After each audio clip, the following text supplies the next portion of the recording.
यो भिडियो चाहिँ नेपालको प्रधानमन्त्री सुशीला कार्कीको लागि हो। गए बपचोदी आंख में बाप जुझ पेल दिले हो तोरा।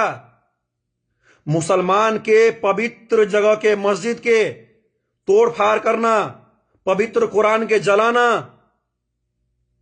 नेपाल तोरा सबके बाप के जागीर छो। नेपाल तोरा सबके माई के दहेज में लकेल छी। तू प्रधानमंत्री छी। तोरा से आदमी आंदोलन कके के भिडियो त हेरिसक्नु भएन, भिडियो हेर्नु भयो नि।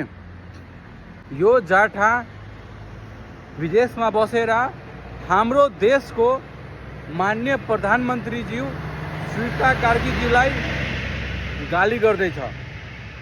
अहिले पनि नेपालको युवाहरू, नेपाल युवाको सपुत्रहरू हातमा हात राखेर नबस्नुहोस्। यो सक्षम यो भिडियो सेयर गरेर नेपाल सरकार गृहमन्त्रीसँग पुगाउनुहोस्। हामीले यो देशमा सबैजना मिलेर बस्नुपर्छ। म पनि भन्छु, तर यस्तो होइन हिन्दूलाई या कुनै मान्छेलाई दुःख दिए त्यस्तो होइन। पहिला यो सबै कुरा छोडेर यो मान्छेलाई माथि कारबाही हुनु पर्यो। जुसुको पनि समस्या छ भनेर सबैजना भनेर समस्याको लागि हल गर्नुपर्छ।